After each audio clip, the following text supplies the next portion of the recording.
প্রিয় দর্শক, সবাইকে স্বাগত। আজকের দ্য নিউজের সঙ্গে আছি আমি ওয়াসিফ পার্থ। শুরুতেই জানিয়ে দিচ্ছি সংবাদ শিরোনাম।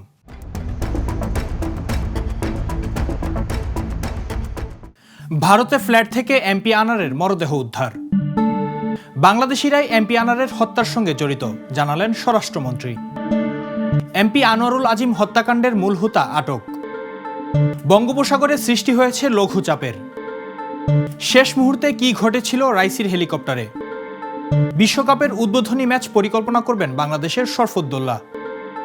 এতক্ষণ শুনছিলেন সংবাদ শিরোনাম, এবার বিস্তারিত।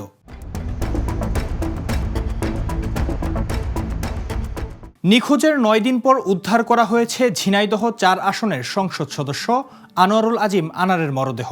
বুধবার ভারতের পশ্চিমবঙ্গের নিউ টাউনের সঞ্জীবা গার্ডেনের একটি ফ্ল্যাট থেকে তার মরদেহ উদ্ধার করে দেশটির পুলিশ। যে ফ্ল্যাট থেকে মরদেহটি উদ্ধার করা হয় তার মালিক একজন বাংলাদেশি। তিনি মিথ্যা তথ্য দিয়ে এই ফ্ল্যাটটি কিনেছিলেন বলে প্রাথমিক তদন্তে উঠে এসেছে। তাকে খুঁজে বের করার চেষ্টা করছে কলকাতার পুলিশ।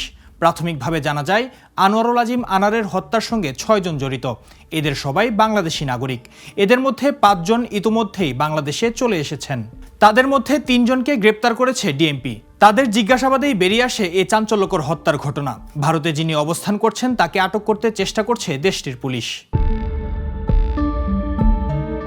ঝিনাইদহ 4 আসনের সংসদ সদস্য আনোয়ারুল আজিম আনারকে বাংলাদেশিরাই খুন করেছে বলে জানিয়েছেন স্বরাষ্ট্রমন্ত্রী আসাদুজ্জামান খান কামাল। বুধবার এক সংবাদ সম্মেলনে তিনি কথা বলেন।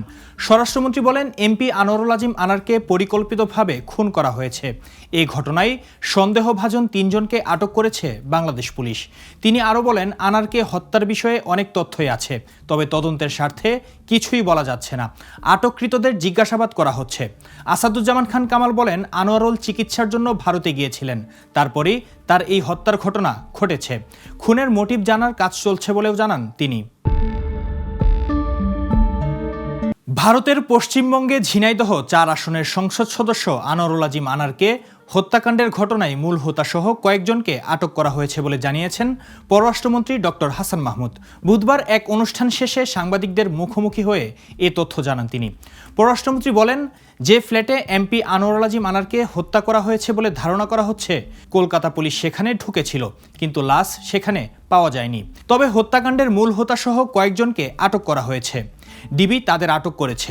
কলকাতা পুলিশও 2 জনকে আটক করেছে।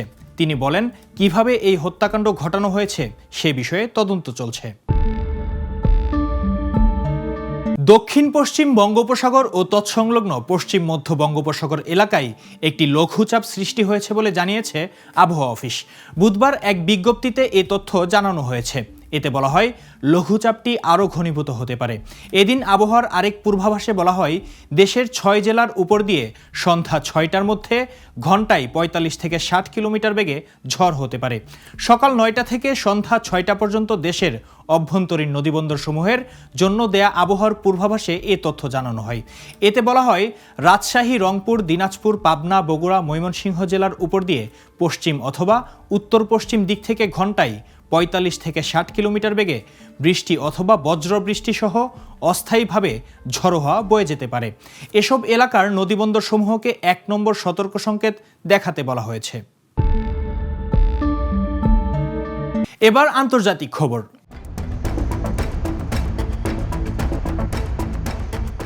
বিধ্বস্ত হওয়ার আগে ইরানের প্রেসিডেন্ট ইব্রাহিম রাইসির হেলিকপ্টারটিতে কি ঘটেছিল তার খুঁটিনাটি নিয়ে মুখ খুলেছেন ইরানের প্রেসিডেন্টের চিফ অব স্টাফ গোলাম হোসেন ইসমাইলি।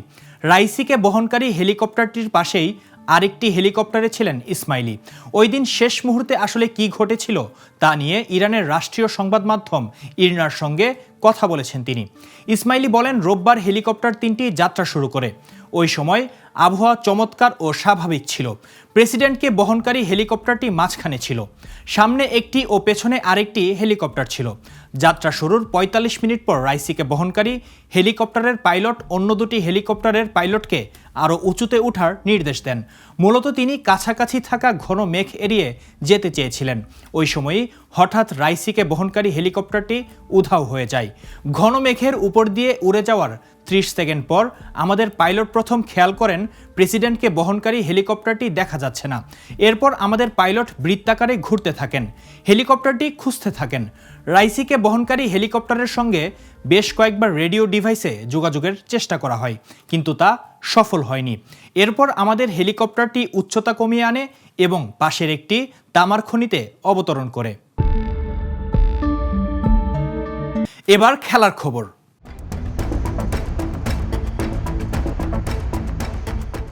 বাংলাদেশি আম্পায়ারদের মধ্যে আইসিসির এলিট প্যানেলে জায়গা করে নেওয়া প্রথম আম্পায়ার শরফুদ্দুল্লাহ ইবনে শহীদ সৈকত।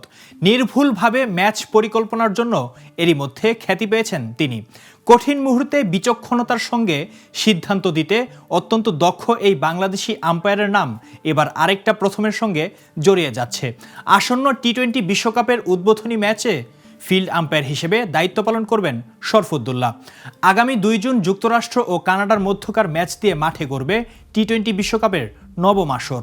বিশ্বকাপের এই উদ্বোধনী ম্যাচে ফিল্ড আম্পায়ার হিসেবে দায়িত্ব পালন করবেন এলিট প্যানেলে থাকা 47 বছর বয়সী বাংলাদেশি আম্পায়ার শরফুদ্দুল্লাহ ইবনে শহীদ সৈকত। তার সঙ্গী হিসেবে থাকবেন ইংল্যান্ডের রিচার্ড ইলিংওয়ার্থ। বুধবার আইসিসি তাদের ওয়েবসাইটে বিষয়টি নিশ্চিত করেছে। ডালাসের গ্র্যান্ড প্রেরি ক্রিকেট স্টেডিয়ামে এই ম্যাচ পরিচালনার মধ্যে দিয়ে ইতিহাস গড়বেন শরফুদ্দৌলা। তিনি প্রথম বাংলাদেশি আম্পায়ার যিনি ছেলেদের টি-20 বিশ্বকাপে ম্যাচ পরিচালনা করবেন। এই ছিল দ্য নিউজের এখনকার খবরে। আবারও জানিয়ে দিচ্ছি সংবাদ শিরোনাম। ভারতে ফ্ল্যাট থেকে এমপি আনারের মরদেহ উদ্ধার। বাংলাদেশিরাই এমপি আনারের হত্যার সঙ্গে জড়িত জানালেন স্বরাষ্ট্রমন্ত্রী।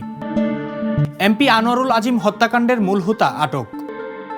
বঙ্গোপসাগরে সৃষ্টি হয়েছে লঘুচাপের। শেষ মুহূর্তে কি ঘটেছিল রাইসির হেলিকপ্টারে। বিশ্বকাপের উদ্বোধনী ম্যাচ পরিকল্পনা করবেন বাংলাদেশের শরফুদ্দৌল্লাহ।